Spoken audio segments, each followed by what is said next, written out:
আসসালামু আলাইকুম। আজকে আমার গলাটা একটু বসে আছে। তো যাই হোক, আজকে একটা ছোট্ট ব্লগ, ছোট না মোটামুটি একটা বেশ গল্প, একটা পিকনিক। আর আমার বাবার বাড়িতে আমরা ছোট্টখাট্ট একটা বাড়ি করেছি, সেটার একটা উদ্বোধন। আমরা ৩ ভাই-বোন, বাবা-মা, আমার চাচা এবং আশপাশের যত চাচী জেঠিরা আছে সবাইকে নিয়ে একটা পিকনিক করে বাড়িটা উদ্বোধন করে তারপরে ফিরেছি গত এপ্রিল মাসের ৩ তারিখে। তো আমরা এই জার্নিটা এবং কিভাবে আমরা বাড়িটাতে সময়টা কাটালাম, সেই ব্লগটা আজকে দিচ্ছি।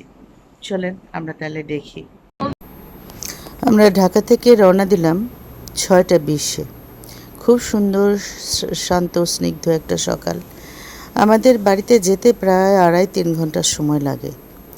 ঢাকা থেকে রওনা দিয়ে হ্যাঁ, ৩ ঘন্টার সময় লাগে। ৩টা ব্রিজ পার হইতে হয়।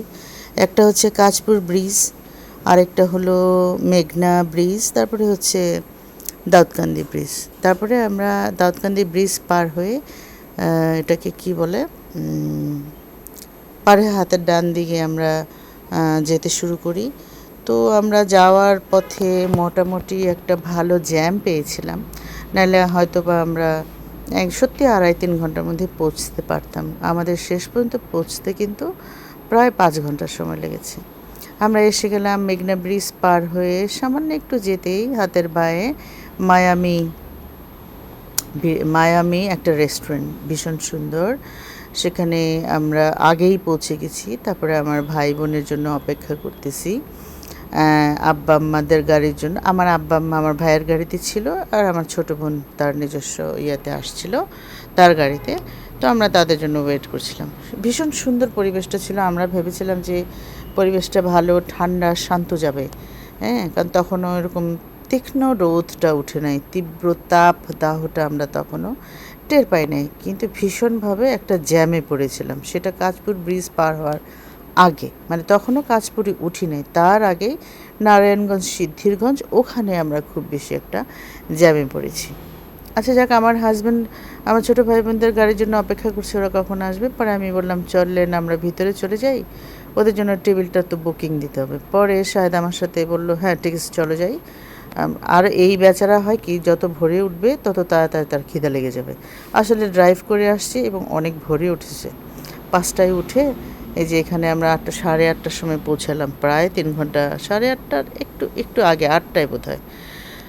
তো রেস্টুরেন্টে ঢুকতে অনেক মিষ্টি, আইসক্রিম, এগুলো দেখে দেখে আমি চোখটা ফিরিয়ে সোজা টেবিলে চলে গেলাম। আমার অনেক মিষ্টি খেতে মন চাচ্ছিল, কিন্তু এটা তো খাওয়া যাবে না। যাই হোক, পরে আমরা ২টা টেবিল নিলাম। শাহেদ একটাতে বসলো, আমি আর আমার অ্যাসিস্ট্যান্ট একটাতে বসলাম। তো আমরা ভাবলাম যে, আমি একটু ওয়েট করছিলাম, বাট শাহেদ বললো যে না, আমরা অর্ডার করি, ওরা এসে যাবে এর মধ্যে, তাহলে তখন আর দেরি হবে না। তো আমি খাবারের আইটেমগুলো দেখছিলাম। আমি সাধারণত বাইরে কোথাও গেলে মিট, মাংস এগুলো কিছু খেতে চাই না। রুটি, সবজি, ডিম এইটুকুই আমার চলে। আর পরোটাগুলো এত সুন্দর, পাতলা, বড় বড়। ভেবেছিলাম পাতলা যেহেতু ২টো করে খেয়ে ফেলতে পারবো, কিন্তু না, আসলে একটা খেয়ে আমি আর সেকেন্ড পরোটা ধরতে পারি নাই। যাই হোক, এই যে আমার হাজব্যান্ড খাচ্ছে, কারণ তার ভীষণ ক্ষুধা পাইছে বেচারার, আর ওয়েট করতে পারলো না। আমিও বললাম আচ্ছা থাক, আপনি খেয়ে নেন, ওরা আসলে ওদের মতো করে খাবে। আমরা মোটামুটি বলে রাখলাম যে আমাদের আরও ৫, ৩, ৮, আরও ৮জন আসবে, আর আমরা তো খাওয়া শুরু করেছি। তো আমি যদিও কোনো একদমই সবজি বা ডিম খেয়েছি, আর আমার ছোটো বোন এসে একটা চিকেন নিল। ও আবার চিকেন ছাড়া একদম ওর চলে না। তো যাই হোক, আমরা খেয়ে দিয়ে বাইরে আসলাম। পরিবেশটা তখনও অনেক সুন্দর ছিল। আমরা একটু এই ফটো সেশন করলাম। আমরা, এটা আমার ছোটো ভাইয়ের বউ, লাল জামা পরা। আর আমার পাশে দাঁড়িয়ে, এটা আমার মা, এই যে আমার মা। আর পাশে যে দাঁড়িয়ে, ওই পিছনে আমার বাবা দাঁড়িয়ে আছেন। এই যে আমার বাবা, এটা ছোটো বোনের হাজব্যান্ড, বিড়াল কোলে। ওদের ট্যাঙ্গো, বিড়ালের নাম হচ্ছে ট্যাঙ্গো। এটা আমার ছোটো ভাইয়ের মেয়ে, মেঘমালা। আমরা খুব মজা করে ফটো সেশন করে আবার রওনা দিয়েছি। এবার তো অনেক দূর না, হ্যাঁ, আমরা যেটা বলছিলাম, দাউদকান্দি পার হয়ে আমরা ডান দিকে গৌরীপুর দিয়ে ঢুকবো। এটা তখন মনে ছিল না, এখন হঠাৎ মনে পড়েছে। গৌরীপুর দিয়ে আমরা ঢুকবো। এখন কিন্তু জানেন আস্তে আস্তে রোদ বাড়ছে, আমি অবাক হয়ে যাচ্ছি, যত সময়টা পার হচ্ছে রোদ তত চড়া হচ্ছে এবং তীব্রভাবে তাপ ছাড়ছে। আমি খুব ভয় পাচ্ছি।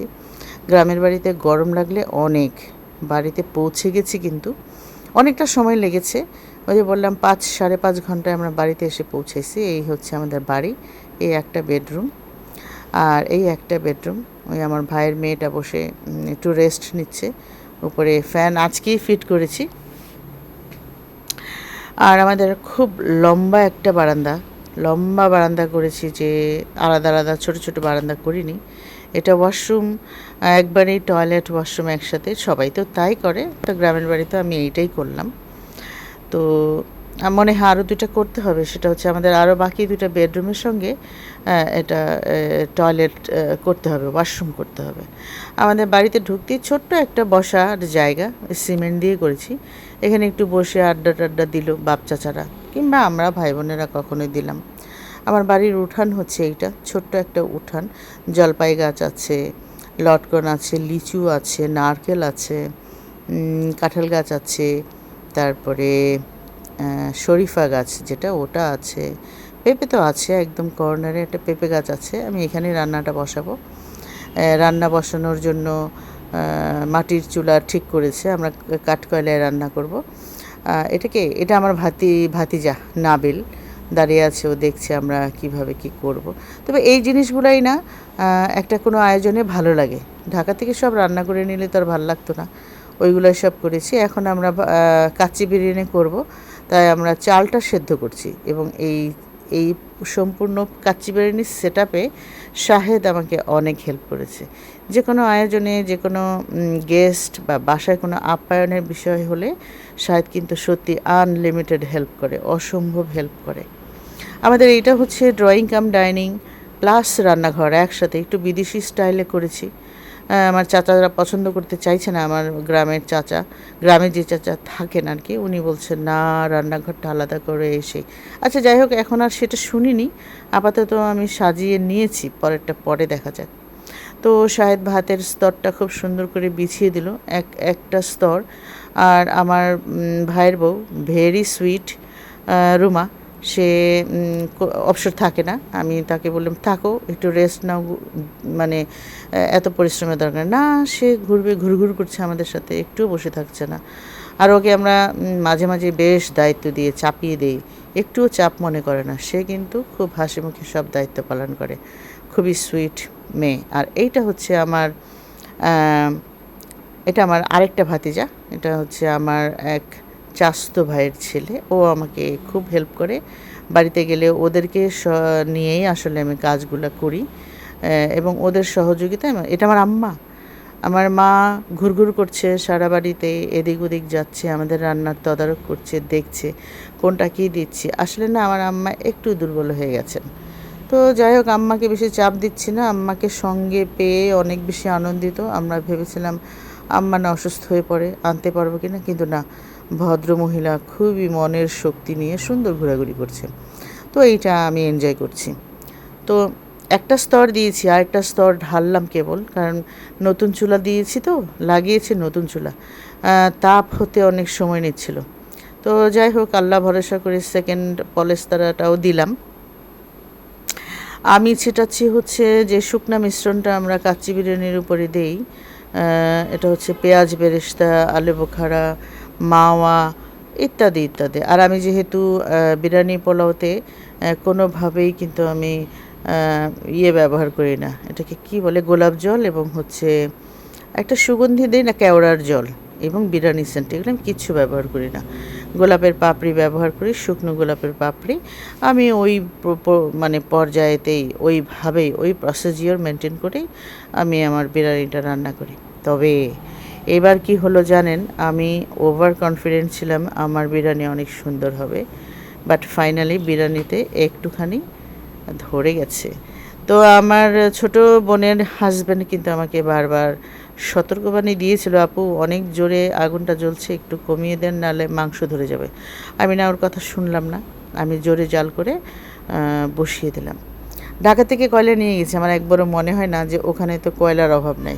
আমি ঢাকা থেকে কয়লা নিয়ে স্মোক করেছি, আলু গোশত, ম্যারিনেটেড গোশত আর হচ্ছে হ্যাঁ এই দুটাতে ইয়ে করে কি বলে এটাকে স্মোক করে তারপরে আমি ভাতের পাতিলাটা একেবারে সুন্দর করে এখানে বসিয়ে দিয়েছি। আমার চাচতো ভাই, ভাতিজা, চাচি, ছোট ছোট বাচ্চাগুলি সবাই সেদিন আমার সঙ্গে সঙ্গে ঘুরঘুর আমাদের সাথে ইনফ্যাক্ট।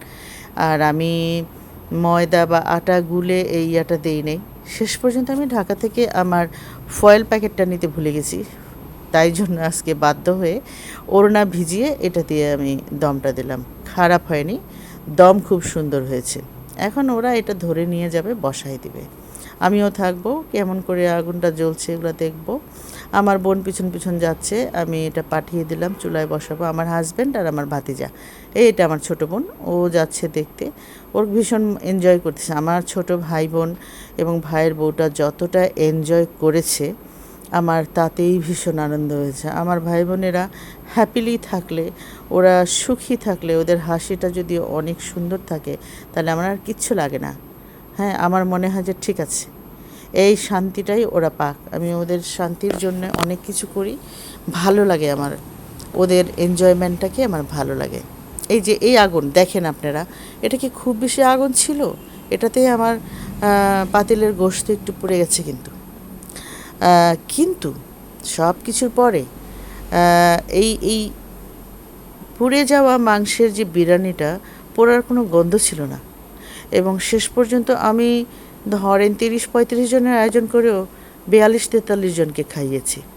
এগুলো ডাব, কিন্তু আমাদের গাছের ডাব। এই যে আমার ভাই কেটে দিচ্ছে, শায়দ খাচ্ছি। ইস, বেচারা ঘেমে গেছে একদম, ঘাড়ে দেখেন পুরো ঘামটা বোঝা যাচ্ছে। আমরা প্রত্যেকেই কিন্তু এই ডাবগুলো খেয়েছি। তবে আমার না এত কচি ডাব ভাল লাগে না, কারণ কচি ডাবের পানিটা একটু নোনা হয়।